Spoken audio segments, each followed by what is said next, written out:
La adopción de servicios en la nube ha transformado la infraestructura tecnológica, pero también ha abierto nuevas puertas para el compromiso de activos críticos. En esta sesión, Manuel Pérez nos guía a través de una perspectiva de Red Team para identificar fallos en configuraciones IAM y técnicas de persistencia en entornos de Amazon Web Services. Disfruten la conferencia de Manuel Pérez.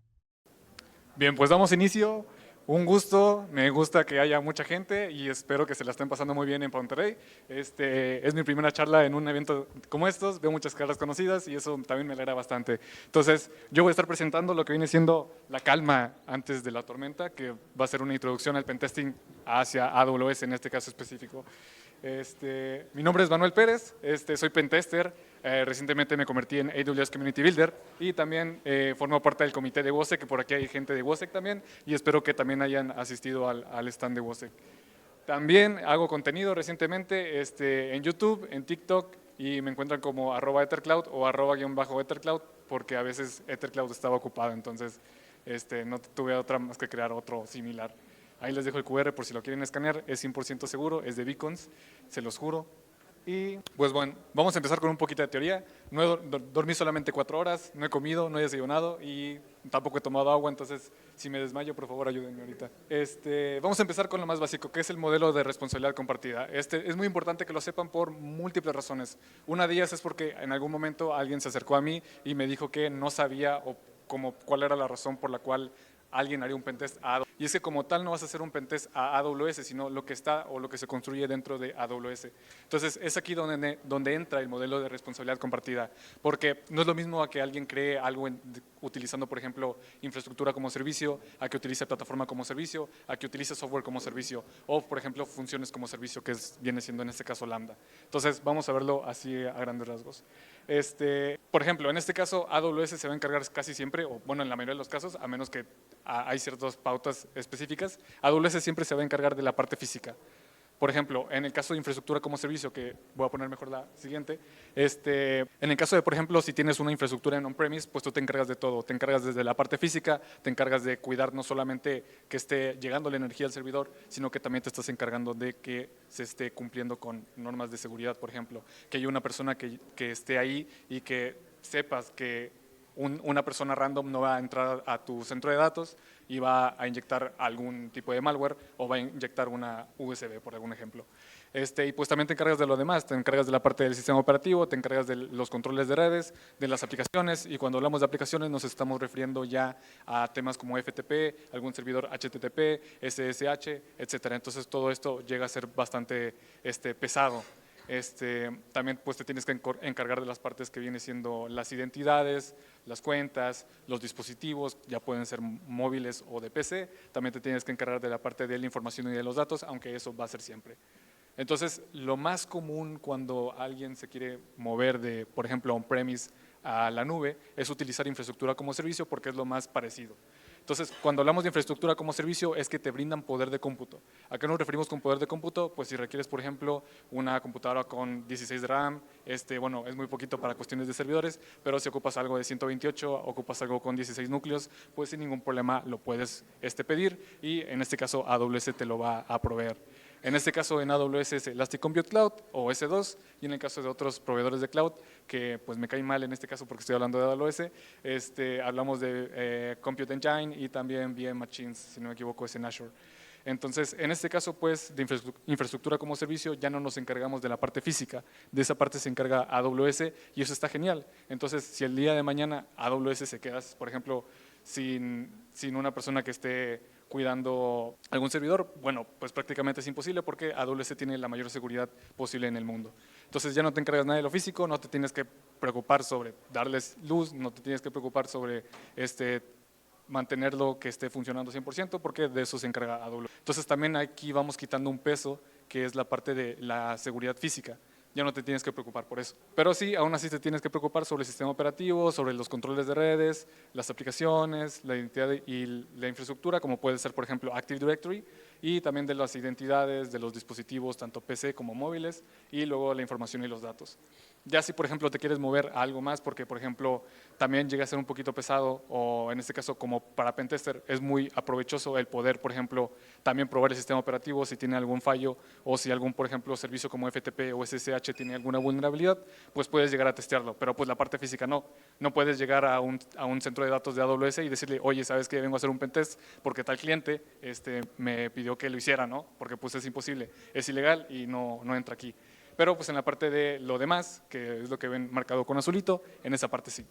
Si luego ya nos vamos a plataforma como servicio, ya tenemos cosas como, por ejemplo, ya no tenemos que manejar el sistema operativo, aunque varía dependiendo de qué tipo de opciones utilices. Hay veces donde, por ejemplo, en la plataforma como servicio te permiten hacer SSH a las instancias S2, pero hay otras opciones que no. Entonces, la plataforma como servicio en sí lo que te permite es simplemente despegar tu código. O sea, no te tienes que preocupar tanto por la infraestructura subyacente. Entonces, por ejemplo, si no te quieres preocupar por cosas de autoscaling, si no te quieres preocupar por cosas de crear tantas instancias para algo, pues ya la plataforma como servicio te lo va a hacer. En este caso tenemos el servicio de Elastic Beanstalk, en el caso de AWS, en los otros casos no tiene sentido mencionarlos porque tampoco me acuerdo, la verdad. Entonces, en este caso, pues varía muchísimo de las opciones que utilices. Por ejemplo, de nuevo, en algunas opciones puedes utilizar, puedes hacer SSH instancias, puede que no manejes completamente los roles de las redes, puede que no manejes completamente las cuestiones de aplicaciones, como puede ser SSH, FTP, entre otros, aunque por lo general HTTP sí, porque es tu aplicación. La identidad e infraestructura también puede que no lo manejes completamente, pero lo que viene siendo los últimos tres, que son, de nuevo, cuentas e identidades, dispositivos y información y datos, siempre lo vas a terminar manejando. Y luego tenemos la parte de software as a service. En el caso de software as a service, pues ya no tenemos mucho que hacer, sino que el proveedor como tal nos tendría que dar permiso a nosotros poder hacer esto. En este caso, como software as a service, tenemos servicios como, por ejemplo, Jira, tenemos ejemplos como, por ejemplo, Workspace, etcétera. Entonces, en este caso, no seríamos capaces o tenemos que pedirle permiso a el proveedor como tal para poder realizar este tipo de ataques. En caso contrario, pues es ilegal y sabemos que lo ilegal no está bueno, según. Entonces, eso no lo podemos hacer, pero por ejemplo en plataforma como servicio sí podríamos llegar a testear lo que viene siendo la aplicación que está desplegada como tal. Okay, ya una vez que vimos esto, ya podemos pasar a lo siguiente, que todo es lo mismo en la nube, y cuando me refiero a todo es lo mismo en la nube me refiero al testeo. Si encuentras una vulnerabilidad de WASP Top 10, pues es lo mismo, la vas a explotar de la misma manera, pero simplemente lo que viene a hacer la nube es darte otra forma de poder llegar a atacarlos. Entonces, la forma o lo que cambia en sí es la postexplotación.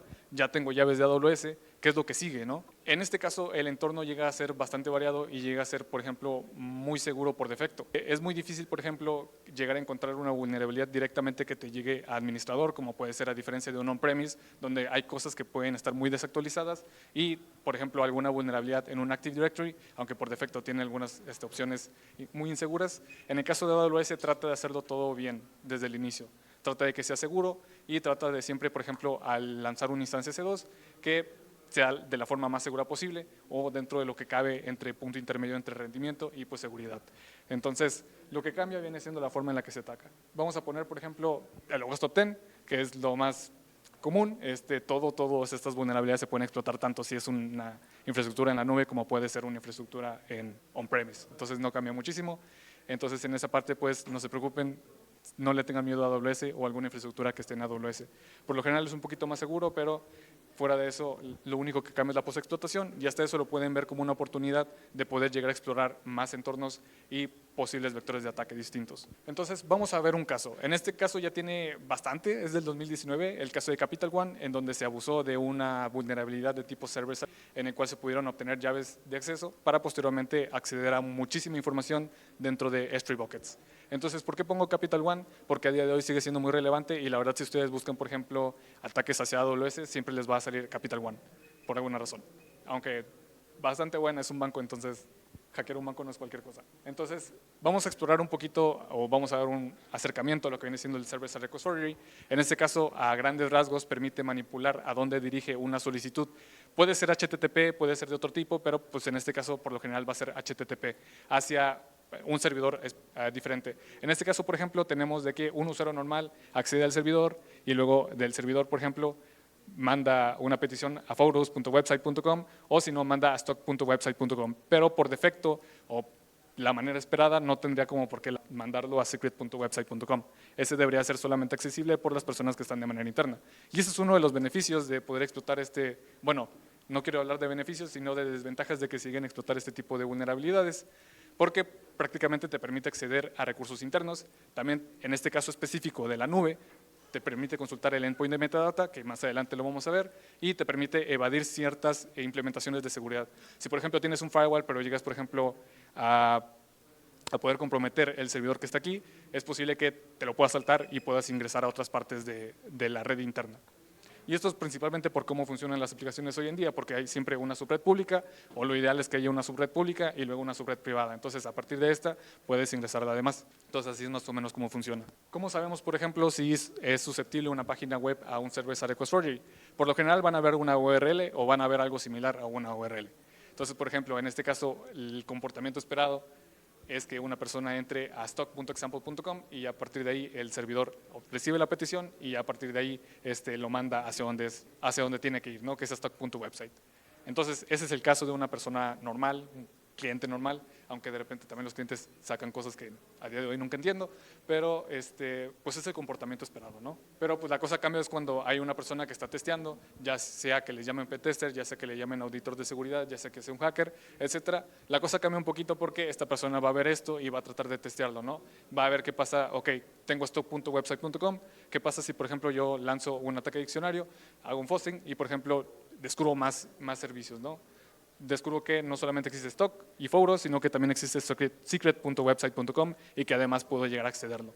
Entonces, en este caso, la cosa cambia un poquito y ya esta persona puede llegar a acceder a la información que esté dentro de secret.website.com en caso de que así se lo permita.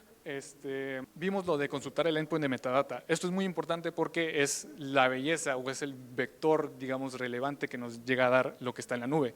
En este caso no es propio de AWS, sino que también otros proveedores de cloud, como por ejemplo DigitalOcean o Azure o GCP también tienen, no es algo propio.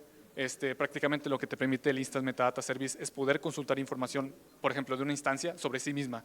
Es decir, por ejemplo, qué ID tengo, en qué región estoy, qué credenciales temporales de AWS tengo, y en el caso de AWS tenemos dos versiones. Tenemos la Instant Metadata versión 1, que es la que fue vulnerable Capital One, tristemente, que es simplemente mediante solicitudes HTTP sin autenticación, que ahorita lo vamos a ver, y luego tenemos el Instant Metadata Service versión 2, que aquí ya requiere de unas medidas de seguridad adicionales, por así decirlo, en donde requieres mandar peticiones mediante distintos métodos que no son por defecto GET, y también tienes que añadir cabeceras.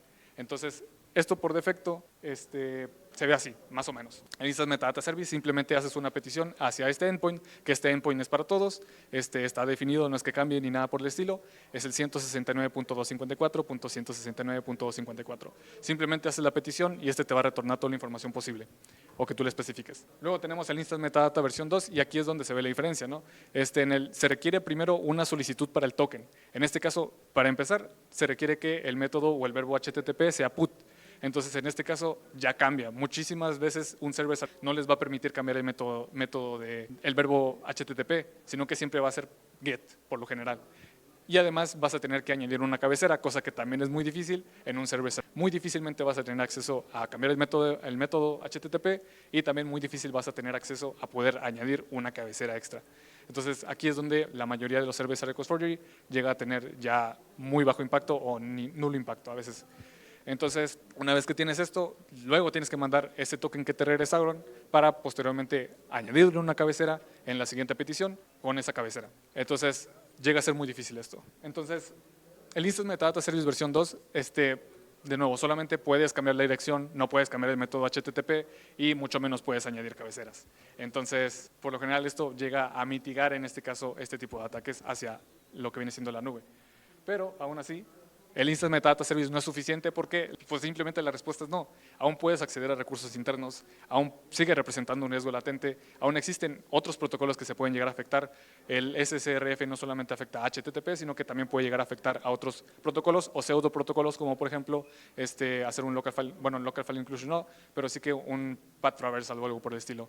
Y por ejemplo, también tenemos el caso de Gopher, por ejemplo. Con Gopher puedes crear una petición, digamos que desde cero, y puedes saltarte todo esto, puedes añadir cabeceras, puedes cambiar el método HTTP sin ningún problema, y te puedes saltar esta digamos que es seguridad del Instant Metadata Service versión 2. Aunque la verdad, para que el protocolo Gopher esté activado, sí que llega a ser un poquito complicado, pero no imposible. Entonces, es ahí la belleza también de que seamos pentesters y que constantemente estemos viendo vías de explotación y que siempre tratemos de buscar la manera de entrar a sistemas de manera legal. Entonces, ¿por qué nos interesa el Instant Metadata Service? Principalmente por dos motivos. El primero de ellos es que tiene credenciales, posiblemente credenciales temporales de AWS, en donde más adelante les voy a explicar los distintos tipos de credenciales, y que puedes acceder a información sensible en el User Data. Más adelante también voy a explicar qué es el User Data. Por esos dos grandes motivos es que nos interesa el Instant Metadata Service. Más que nada por eso, y también podemos llegar a obtener otra información que por lo general no llega a ser relevante para la mayoría de los casos. Ahora, por ejemplo, para acceder a unas credenciales de AWS utilizamos todo lo siguiente. Es muy largo, pero ahorita les voy a mostrar cómo hacerlo, utilizando un entorno controlado, obviamente. Es a 169.254.169.254, luego layers, metadata, IAM Security Credentials y finalmente el rol. En este caso, si accedes solamente a esta parte, te va a mencionar el rol. Entonces no hay mucho problema con que tengas que estar adivinando o algo por el estilo. Entonces, algo que se pregunta muchísimas veces es, ¿sigue siendo relevante este ataque a día de hoy? Porque después de lo que pasó con Capital One se empezó a implementar ya de manera, cuando tú creas una instancia S2, ya por defecto tiene el Instant Metadata Service versión 2, ya por defecto ya no utiliza el 1. Entonces, ¿sigue siendo relevante? Y pues la respuesta es que sí, sigue siendo relevante por varias razones. Y es algo que les voy a mostrar ahorita. Principalmente es porque tenemos actualmente ya la infraestructura como código, en donde, pues, a partir de que tú le mencionas, quieres un estado, por ejemplo, quieres una instancia S2, tú le dices cómo es que la quieres. Pero si tú no defines otros parámetros, por defecto va a tomar los que están por defecto, valga la redundancia. Entonces, vamos a mostrarlo. Bien, entonces gracias a la infraestructura como servicio es que estos tipos de ataques siguen siendo posibles. Es muy importante que se lleguen a mencionar explícitamente las medidas de seguridad que en este caso se tienen que implementar. Tenemos el caso de, por ejemplo, en este caso, por ejemplo, del token de Instant Metadata Service versión 2, tenemos que especificarlo directamente en el Terraform. En caso contrario, pues nos va a terminar lanzando la versión 1 y eso pues es lo que no queremos simplemente, aunque no tengas una vulnerabilidad de este estilo, pues también por seguridad, ¿no? Ahora, en este caso, cuando funcione, lanzo la demo, pero sigue sin funcionar. Ahí está, bien. En este caso, por ejemplo, ahora sí se ve, qué genial, me siento orgulloso. A ver, ¿dónde está la parte? Por ejemplo, en este caso definimos dos instancias, otra vez. Bien. En este caso definimos dos instancias, en este caso tenemos instancia con puerto, la cual en este caso le comenté la parte del Metadata Service, y luego tenemos la parte de la instancia bloqueada, la cual esta sí tiene definido. ¿Quién está haciendo eso? A ver si la está haciendo. Se me hace que es AWS porque estoy hablando mal de su producto. Ahora está. Entonces en este caso tengo estas dos, en este caso una está definida y en el otro no, entonces vamos a hacer un Terraform Map. No veo, tengo que estar así. Bien, ahí estamos haciendo eso. Y por ejemplo, pues como cualquier tool de infraestructura como servicio, va posteriormente a tratar de crear este entorno, ¿no? Vamos a esperar unos segunditos. Y por ejemplo, aquí nos acaba de crear las dos instancias. En este caso, la de solo SSH, si se dan cuenta, en donde donde definí la parte del Instant Metadata Service versión 2, aparece como, pero en el caso del puerto 99, vemos que no sale. Entonces, esto puede representar un riesgo en el caso de que ustedes estén trabajando con infraestructura como servicio. Sí que es muy importante que lleguen a definirlo todo por completo. Entonces, por ejemplo, si le preguntan a Gemini, al menos todas las pruebas que realicé, no te lo da con esta parte de seguridad, pero por ejemplo, si le preguntan a ChatGPT, sí te lo da con el código que debería de ser, o un poquito más seguro. Entonces, sigamos con la presentación. Bien, ya vimos la importancia de poder definir todos estos parámetros de manera correcta. Ahora, vamos a ver cómo es que se llega a explotar esta vulnerabilidad. En este caso tengo un sitio, me permite, ahí está, listo. En este caso tengo este sitio, por ejemplo, el cual es vulnerable, que por alguna razón otra vez está mal este rollo. Keep changes. Tengo este sitio y, por ejemplo, es vulnerable a Service Request 4J. ¿Cómo lo podemos ver? Aquí en la parte de Network voy a hacer un refresh y simplemente aquí es lo que vimos hace rato.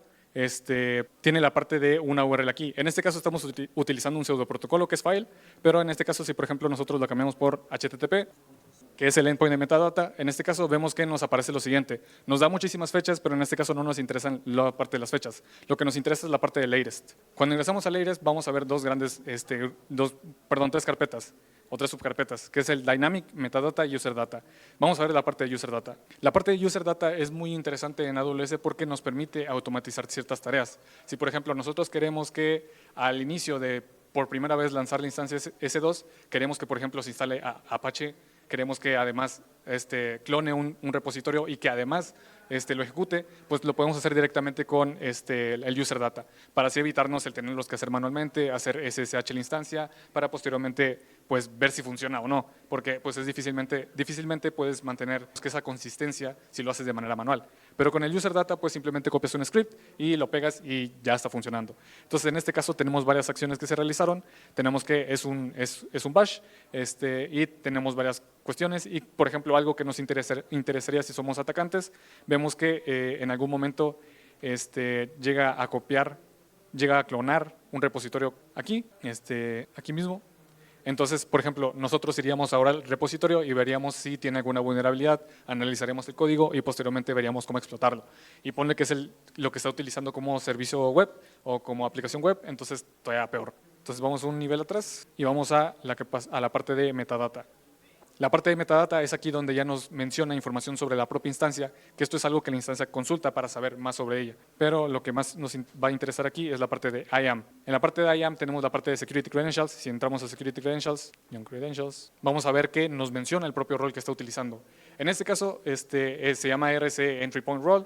Es porque esto va a ser un CTF próximamente y quería que fuera por RCE, pero al final me arrepentí y ya no. Point-role. Y vemos que nos retornan credenciales temporales de AWS.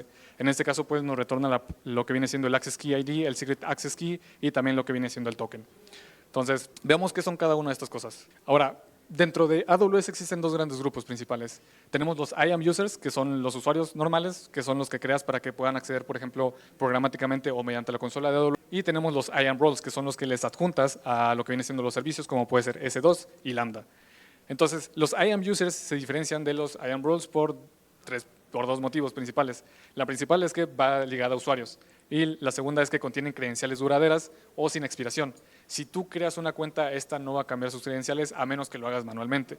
Y por lo generalmente una cuenta va ligada a un usuario, aunque no necesariamente. Puede que, por ejemplo, haya una cuenta de sysadmin que tenga todos los privilegios posibles, pero para su día a día simplemente utiliza como unos 5 o 6. Y luego tenemos los IAM roles que son usados por estos servicios y la diferencia más grande es que tienen credenciales temporales. Yo, por ejemplo, con las credenciales que acabo de obtener, pues me van a funcionar hasta, por ejemplo, hasta el día de mañana, pero no me van a funcionar por siempre. Entonces, si consigues las IAM Users Credentials o llaves de acceso, puedes usarlas hasta que alguien las elimine, pero los roles no. En este caso, pues expiran hasta, por ejemplo, el día de mañana. ¿Cómo se diferencian las llaves? Vemos que las User Keys, por ejemplo, empiezan con A, K y A, y posteriormente letras aleatorias, y tiene un Secret Key, que es secreto. Creo que estaba de más ponerlo ahí, pero pues igual, por si las dudas.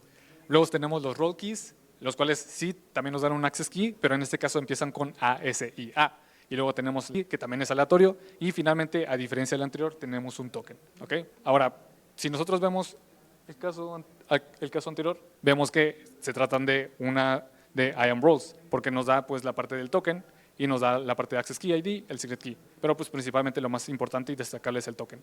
Entonces, es muy importante también saber dónde se almacenan, porque muchas veces algún sysadmin puede que no sepa utilizar IAM roles y termine modificando o termine guardándolas como si fuera una terminal, como si fuera una máquina que estés utilizando de forma personal. Entonces, las llaves que se configuran de esta forma se guardan en el lugar del home.aws credentials, y aquellas que son role keys se guardan, en el caso de las instancias S2, se guardan en el Instant Metadata Service, y en el caso de las lambdas, que es algo que vamos a ver más adelante, se guarda dentro de las variables de entorno. Ahora, también es muy importante saber los tipos de políticas. Por ejemplo, tenemos aquellas políticas que son manejadas por AWS Managed Policies, en donde, por ejemplo, podemos encontrar Administrator Access, Read Only, Amazon S2 Full Access, en el caso de que queramos tener control completo sobre un servicio en específico, y luego tenemos aquellas que son las Customer Managed Policies, aquellas que tú creas. En el caso de que alguna política de AWS no cumpla con lo que tú quieres,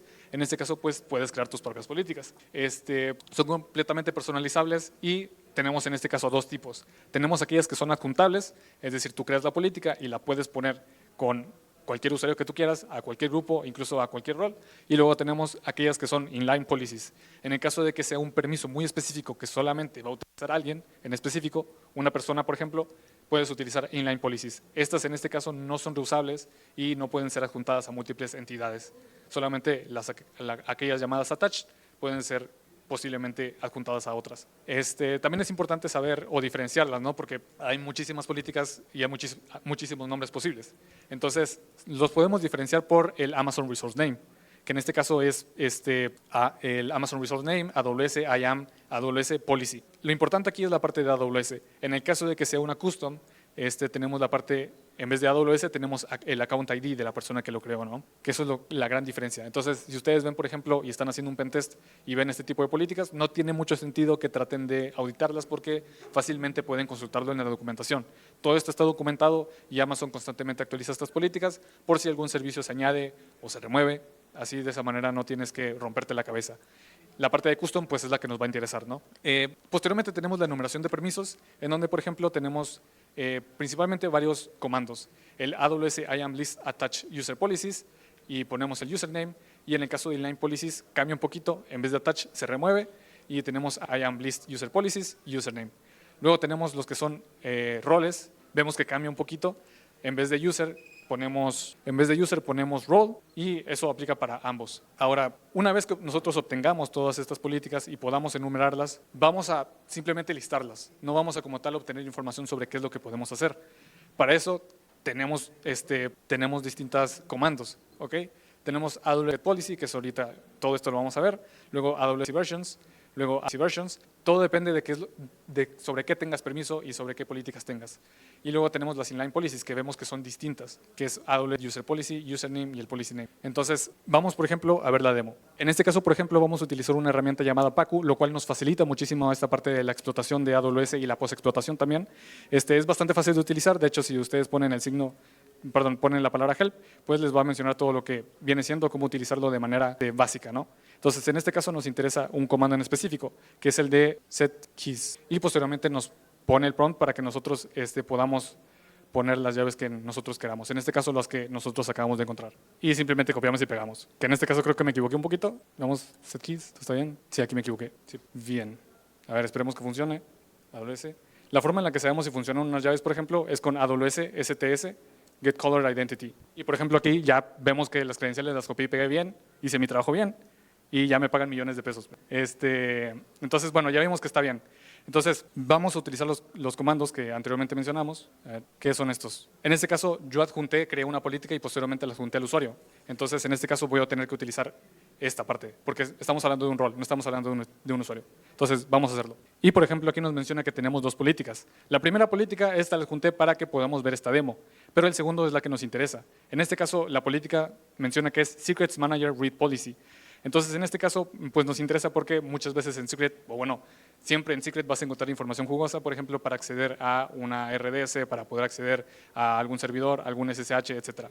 Entonces, vamos a tratar de utilizar el comando que vimos aquí para poder obtener esta información. Vemos que nos retorna información, nos describe qué es la política, más no nos describe qué es lo que nosotros podemos hacer. Para esto utilizamos el siguiente comando, que es Get Policy Version. En este caso también nos menciona la versión de la política que se está utilizando, que es muy importante que lo utilicemos para esta parte. Y en este caso ya nos menciona qué permisos tenemos. En este caso tenemos 3 permisos, que nos permite listar secretos, nos permite obtener los valores de los secretos y finalmente describir el secreto. Y en este caso los recursos a los cuales podemos hacer esto es a todos. En este caso el asterisco se refiere a todos los que hay, todos los recursos. Entonces si yo por ejemplo tengo un recurso en la región US1, podemos hacerlo. Si tenemos la región en otra región, podemos también hacerlo sin ningún problema. Entonces, esto llega a ser bastante peligroso. Traten de no utilizar resource con el signo me fue el nombre, pero con este signo, con el asterisco, gracias. Porque pues, va a ser posible acceder sin ninguna restricción a este tipo de datos. Bien, ok, otra vez se retorna. Bien, ahora, no siempre vamos a poder hacer esto. Es muy importante saber que en este caso yo adjunté una política a este rol para que este rol pueda saber qué es lo que puede hacer. Ahora, esto es muy común cuando se trata de usuarios, pero cuando se trata de alguna instancia C2, pues no tiene mucho sentido hacerlo porque ya tienes muy definido qué es lo que puede y qué no puede hacer una instancia C2. Entonces no es como que la instancia C2 el día de mañana se levante y diga, quiero ver si tengo permisos para poder leer todos los secretos dentro de AWS. Chance y más adelante ChatGPT puede hacer eso, pero pues por ahorita no. Entonces no siempre vamos a poder hacer esto y nos toca hacerlo de la siguiente manera. De nuevo, son 4 razones, no tiene por qué salirse del protocolo, no va a mágicamente realizar acciones que no le corresponden y si empieza a hacer esto, pues es una gran alerta para ver si estás comprometido o no. Y por lo que este permiso no va a estar presente en la mayoría de los casos. Entonces lo que nos queda es la parte de fuerza bruta. Podemos hacer fuerza bruta sobre lo que nosotros, sobre qué permisos tenemos. En este caso tenemos varias herramientas. La que más me gusta y la que más digamos que efectividad es la que veo, es la de VF AWS Permissions. Y luego tenemos la de AWS Enumerator. También Pacu tiene un módulo para hacer fuerza bruta sobre los permisos, sin embargo no me gusta mucho y no soy tan fanático de esta, que es la que vamos a ver de hecho, curiosamente. Y finalmente tenemos, si ustedes están iniciando en el mundo de cloud, van a ver que siempre hacen referencia, o la mayoría de las veces hacen referencia a esta última herramienta que es Enumerate IAM. Genuinamente nunca me funcionó, nunca me ha funcionado y sinceramente siento que está obsoleta, porque la última actualización fue hace como 6 años, si no me equivoco. Entonces pues ya tiene bastantito tiempo. Pero pues también tenemos que ver que así como tiene un pro, tiene un contra. Y el principal es que genera muchísimo ruido. El propio contexto del nombre te puede dar mucha ayuda. En este caso, por ejemplo, se llama RCE Entry Point Role. No nos da muchísimo, pero pues por lo general en una empresa se va a llamar List Secrets, Get Secrets for Prod o algo por el estilo. Entonces chequen muy bien el nombre porque les puede dar indicios y es mejor a que si realizan la fuerza bruta desde un inicio. Entonces es mejor fallar pocas veces porque puede que les dé resultado, a tratar de fallar todas las posibles veces posibles y que les dé un mínimo resultado. Pero aunque bueno, en pentesting todo vale, ¿no? Ahora, por ejemplo, ya sabemos qué permisos tenemos que saber aprovecharnos de estos permisos y son muchísimos servicios los que tiene AWS. Hablamos de más de 200 servicios y pues es imposible aprendernos cada uno de ellos, cada comando, cómo se utiliza cada uno, qué requiere cada uno de ellos, qué permisos requiere cada uno de ellos. Entonces pues siempre podemos aprender de aquellos que son Gemini, la propia documentación de AWS, de todos ellos podemos preguntarle, aunque a veces no siempre dan las mejores recomendaciones o los mejores comandos, o en algún momento te va a decir que esto es ilegal, cosa que es bastante cierto, pero nos contrataron por algo, entonces no creo que haya problema. Entonces, también tenemos por otro lado a Pacu. Pacu es la herramienta que estoy utilizando, en este caso nos facilita muchísimas cosas, principalmente nos facilita, por ejemplo, el setear las llaves, el tener varias sesiones a la vez y el poder realizar fuerza bruta sobre los permisos que tengamos o no tengamos. También tiene muchísimos módulos, que es algo que podemos ver aquí, a ver si no se desactualiza esta cosa, ahí está. ¿Sí? Por ejemplo, tenemos list, el comando list, y pues nos menciona todo lo que nosotros podemos hacer. Podemos hacer desde la parte de persistencia. En el caso de que queramos ganar persistencia, tenemos la parte de exploit, tenemos la parte de recon, un out sin autenticación, lo cual es bastante bueno también. Tenemos formas de movimiento lateral, tenemos formas de escalar privilegios, tenemos formas de exfiltrar, tenemos formas de enumeración, que es principalmente la más interesante. Tenemos también formas de evasión. En este caso, por ejemplo, yo ya tengo credenciales y yo ya sé, porque listé las políticas, que tengo permisos para poder obtener secretos. Entonces, si nosotros ponemos atención, tenemos aquí un módulo que directamente nos permite poder enumerar todo esto.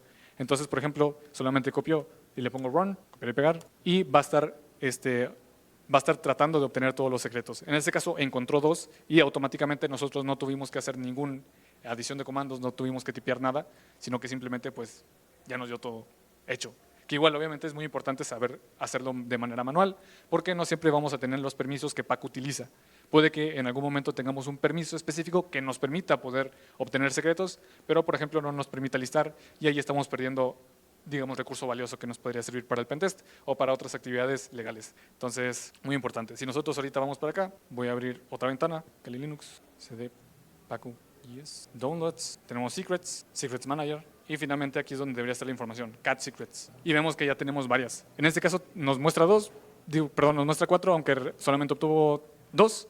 Tenemos una flag, que es, wow, acabas de acceder a Secrets Manager, y luego tenemos un endpoint, que es el que vamos a utilizar ahorita. Bien, voy a copiar y pegar esto porque les voy a mostrar algo más. Bien, en este caso, por ejemplo, nos retornó un endpoint, y en este caso, pues, digamos que en un pentest real ves esto y posteriormente te lanzarías a ver qué es lo que hay aquí. En este caso voy a directamente dar pie a, porque en esta parte hay un RCE, voy a poner message equals to hola. En este caso la lambda está detrás de un API gateway, entonces esto nos permite poder tener un dominio. Y en este caso, por ejemplo, tenemos una vulnerabilidad RCE. En este caso nos pide un mensaje y en este caso, por ejemplo, solamente le puse hola, pero si por ejemplo yo utilizo el signo de dólar, lo pongo entre paréntesis y le pongo, por ejemplo, un PWD, vemos que nos retorna la información, ¿no? Aquí es donde quiero que vean la diferencia entre S2 y Lambda, por ejemplo. En este caso, Lambda no tiene un endpoint de metadata, sino que esto accedes a, por ejemplo, los permisos que tiene a través de end. Y, por ejemplo, nos retorna todo lo demás. Tenemos la parte de token, que es la que nos interesa, muy interesante. Tenemos por ahí, lo malo es que te lo retorna así como nada, entonces muy difícil de leer.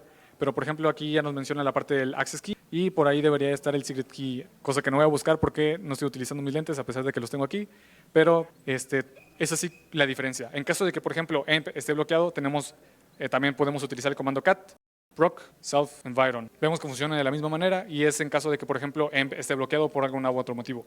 Entonces, ambos te retornan la misma información, es prácticamente lo mismo y pues te retorna lo que nos viene interesando, que es la parte del token, el secret key y también el access key. Entonces, esa es la gran diferencia. Y también, en el caso de que tengamos, por ejemplo, un RC, tenemos la posibilidad de poder leer el código. En este caso con lambda function. .py. Y, por ejemplo, ya podemos exfiltrar todo el código y podemos ver qué más podemos hacer, si tiene alguna otra vulnerabilidad, etcétera. Entonces, de esta manera, pues podemos reportarlo de manera mejor y podemos incluso darle recomendaciones al cliente de manera más precisa. Entonces, esa es la parte de EM. Entonces, Pacu tiene muchísimos módulos para ello. Te puede ayudar un montón de cosas. Yo lo he utilizado en Pentest y la verdad es que es una belleza cuando se trata de esto. Pero nada va a superar al 100% el poder saber qué comandos utilizar para ciertos contextos y saber completamente qué permisos tienes y qué es posible, ¿no? Porque muchísimas veces van a toparse con que Pacu no les arroja nada, pero no es porque no tengan los permisos, sino que porque los políticas o los permisos que requiere no los tienen, específicamente esos. Y si no tienen uno, los demás no les va a funcionar. Entonces, siempre traten de utilizar, en el caso de que Pacu no les retorne nada, siempre traten de hacer un double check de manera manual. Entonces, muy importante que lo tengamos. Otra vez tengo que volver a hacer esto. Y no sé si tengan alguna pregunta para hacer. Ajá. En este caso es un laboratorio que estuve diseñando, pero en este caso pues es probar lo mismo como si estuvieras, por ejemplo, probando cualquier aplicación web. Puedes hacer un hosting, puedes utilizar algún payload en específico, lo que te guste, pero pues es por eso que al inicio es lo mismo en la nube. Al final de cuentas lo vas a testar lo mismo que en la nube. Bueno, en el caso de Lambda puede ser un poquito caro, pero pues al final de cuentas vale la pena si el cliente es seguro. O esperemos que el cliente sepa el valor de contratar un pentester y que su sitio o sus sitios estén seguros. A que esas políticas de IAM usen específicamente versiones seguras de, por ejemplo, de STS o de otros servicios. Claro, en este caso, por ejemplo, Terraform tiene su propia plataforma. En este caso existe algo llamado, se me fue el nombre, es política como código, si no me equivoco. En este caso, utilizando política como código, puedes seguir las mejores prácticas y también puedes evitar que ese tipo de situaciones pasen. Entonces, ya con eso ya te evitas esas cosas y además, muchísimas veces, pues ya hoy en día se utiliza ChatGPT, entonces casi siempre te va a dar esa parte. Entonces, en esos pequeños casos puedes utilizar ese tipo de cuestiones. O también, pues, lo que viene siendo la auditoría constante, pero son las dos maneras en las que sería. Y pues eso es todo. La verdad es que terminé antes de lo que pensé que iba a tardar más, pero me alegra que todos se hayan quedado, la mayoría. Y pues si me quieren seguir en redes sociales, pues ahí están mis redes sociales, pueden escanear el QR.